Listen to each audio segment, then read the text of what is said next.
ये पुष्प लेकर प्रतिमा की ओर क्यों नहीं जा रही है? अपने आराध्य का कोई भी अपमान स्वीकार नहीं करूंगा।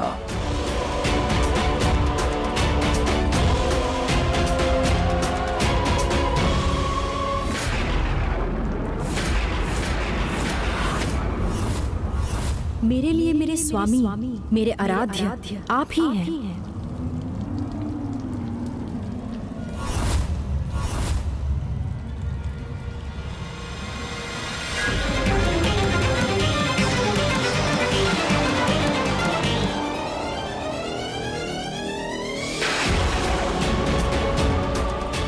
असुर जाति के महान उद्धारक, अनेक ब्रह्मांडों के अधिपति, स्वयं असुरों के ईश्वर जब मेरे समक्ष हैं, तो मैं किसी अन्य की प्रतिमा को पुष्प क्यों समर्पित करूं?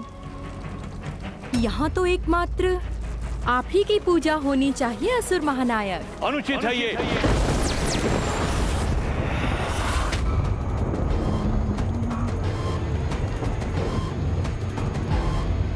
अनेकों ब्रह्मांडों का विजेता हूं मैं, और मुझे असुरों का ईश्वर मानना इतना तो चलता है। किंतु आपके द्वारा ही निर्धारित नियमों को परिवर्तित करना तो असुर महानायक का अधिकार है। उचित है असुर महानायक। फिर आपकी आज्ञा से आज से इस राज्य सभा में यही नियम स्थापित होगा, और सभी आपके चरणों में पुष्प समर्पित कर आपकी ही पूजा करेंगे। ये विमोहिनी जो भी है, इसका आगमन होते ही तुमने अपना विवेक खो दिया है भंडासुर। बुद्धि भ्रष्ट हो गई है तुम्हारी, इसलिए मेरे वचनों का तिरस्कार कर तुमने अपने गुरु का अपमान किया है। स्मरण करो भंडासुर, पूर्व में ही मैंने तुम्हें चेतावनी दी थी, जिस दिवस तुम मेरा अनादर करोगे उस दिवस मैं तुम्हारा साथ छोड़ दूंगा। असुर महानायक के समक्ष इतने ऊंचे स्वरों का प्रयोग करना दुस्साहस मत कीजिए। आप यहाँ से प्रस्थान के लिए मुक्त हैं। जहां मेरा मान हो उस सभा में मेरा एक पल भी रुकना असहनीय है।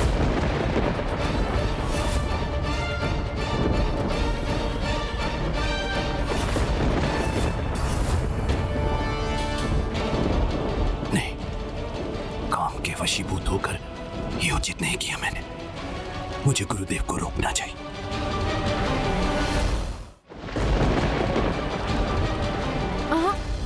जाने दीजिए उन्हें।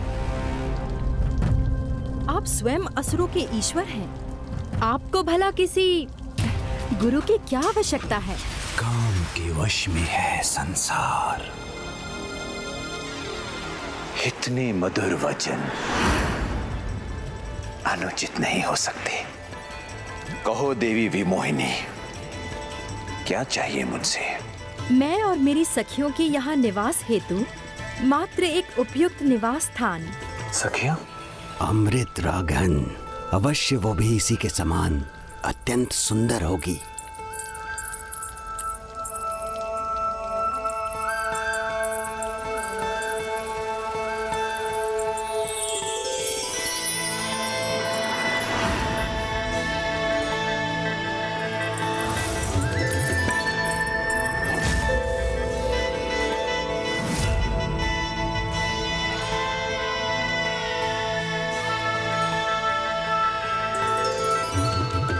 स्वागत है तुम सभी सुंदरियों का।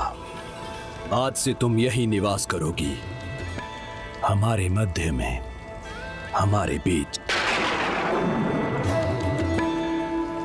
देवी विमोहिनी को मेरा कक्ष दिखाइए।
मोहिनी ने भंडासुर को अपने गुरु के विरुद्ध जाने के लिए मना लिया है और गुरु का ना होना अशुभ है। अमरपुर में अब इसी प्रकार अंधकार छाया रहेगा। किसी भी कक्ष के द्वार कई वर्षों तक नहीं खुलेंगे और अमरपुर के सिंहासन पर इसी प्रकार धूल एकत्रित होती रहेगी और भंडासुर किसी भी ब्रह्मांड को अपने अधीन नहीं कर सकेगा। भंडासुर और उसके परिवार के बीच भटकाव उत्पन्न होने के बाद ब्रह्मांड और स्वर्गलोक जो उनके द्वारा अधीन हो गए थे, उन पर भी उनकी शक्ति का प्रभाव कम होता जाएगा। अब भंडासुर इसी तरह अपने मोह से ग्रस्त होकर भटका रहेगा और जैसे ही उसके वरदान की अवधि पूर्ण होगी तो उसके शासन और उसके स्वयं के अंत के साथ सृष्टि पर छाया महासंकट भी टल जाएगा। प्रणाम ज्ञान, प्रणाम माता, प्रणाम प्रथम पूज्य गणेश जी। हे श्री हरि, अब समय आ गया है हम देवासुर महासंग्राम की तैयारी करें। उस भंडासुर रूपी संकट को नष्ट करने का सुमूल उपाय करें। भंडासुर अभी तक के सभी असुरों से कहीं अधिक दुष्ट और शक्तिशाली होगा। उसके साथ महासंग्राम अत्यंत विनाशकारी सिद्ध होगा। हाँ प्रभु, उचित आचरण से भटकने के कारण अब उसकी शक्तियां क्षीण पड़ गई हैं। अब उसे पराजित करने का यही उचित अवसर है। उसे कोई पराजित नहीं कर सकेगा। प्रभु, मैं अपने तप से उस भंडासुर का वध करने पर तत्पर हूँ। उसका अंत करना तो त्रिदेवों के लिए भी असंभव होगा। अब हमारे द्वारा ही अंत होगा उस महापापी का। ऐसे महापापी महासुर का संहार एकमात्र माता पराशक्ति द्वारा ही संभव है। हम उसे अत्यंत भयंकर मृत्यु प्रदान करेंगे प्रभु, बस आज्ञा दीजिए। नहीं देवगण, नहीं देवगण, नहीं देवगण, ऐसा कदापि संभव नहीं, क्योंकि एकमात्र माता पराशक्ति ही उसका अंत करने में सक्षम है। इसीलिए आप सभी देवताओं को एकजुट होकर संसार के उद्धार हेतु माता पराशक्ति की कठोर तपस्या कर उनका आवाहन करना चाहिए। तभी माता पराशक्ति हम पर कृपा कर संसार को इस दुष्ट से मुक्त करेंगी।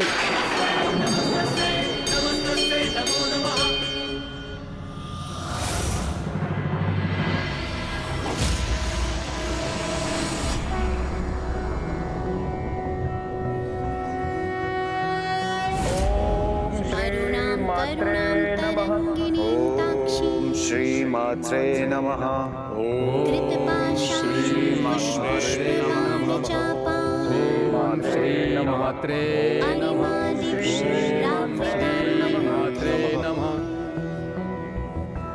रहमित्येव विभावये भवानी। हे माता पराशक्ति, हम पर कृपा कर हमें अपने दर्शन प्रदान करें और उस दुष्ट भंडासुर का अंत कर जगत को उससे उत्पन्न संकट से मुक्त करें। भैया, माता पराशक्ति को प्रसन्न कर उनके दर्शन प्राप्त करना इतना सहज नहीं है। देवताओं के साथ हमें भी सहस्त्रों वर्षों तक उनका घोर तप करना होगा और इस अवधि में भंडासुर का भटकाव में उलझा रहना ही उचित होगा, अन्यथा वो पुनः कोई नवीन संकट उत्पन्न करेगा। अधर्म कितने भी मुखौटे लगा ले, अंततः उसका वास्तविक रूप सामने आ ही जाता है। देवी विमोहिनी ने आधा कार्य संपन्न कर दिया है। अब माँ पराशक्ति के हाथों इस पाप और अधर्म का अंत होना तय हो गया है।